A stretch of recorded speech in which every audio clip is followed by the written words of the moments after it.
We're going to start with some breaking news involving Donald Trump's hush money case. So in the wake of yesterday's Supreme Court ruling on presidential immunity, Manhattan DA Alvin Bragg says he is not going to oppose delaying Trump's sentencing set for July 11th. Morgan McKay joins me now to break down the very latest and what this all means. Morgan, thanks for joining us.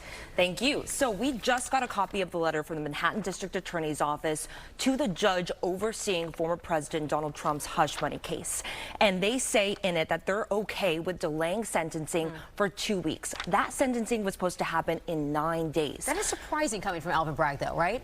You know, I think because, well, last night, Trump's legal team filed a motion saying that they want to toss a conviction in light of the Supreme Court's presidential immunity ruling. Yeah. And they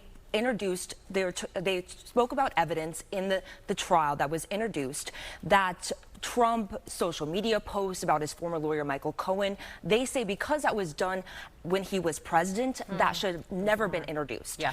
Now, they didn't use that immunity ruling in their defense. They didn't talk about immunity, presidential immunity, during their defense of the trial.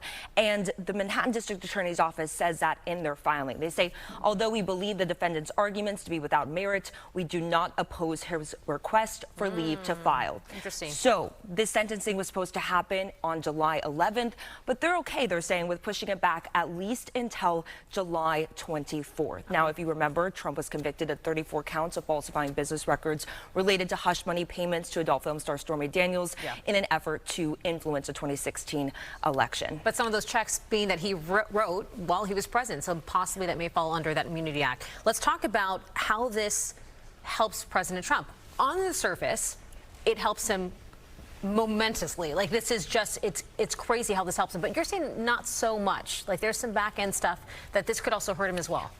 Yeah, so I was talking to a professor of suburban studies who is an expert in swing voters, suburban voters, who oftentimes can make or break an election.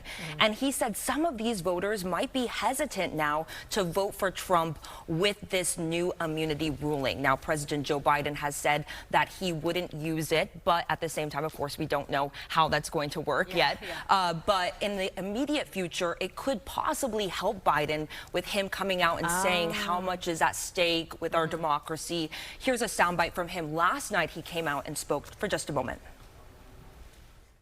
The American people must decide. They want to entrust the president once again, the presidency, to Donald Trump, now knowing he'll be even more emboldened to do whatever he pleases whenever he wants to do it. Now, Trump yesterday also posted to social media saying that the ruling was a big win for democracy and our Constitution. And it could be also a big win for former presidents as well. We don't know how that's going to play out, as you said. Yeah, and his base is very, very energetic right now from this ruling. Morgan, thanks so much for that. Thank you.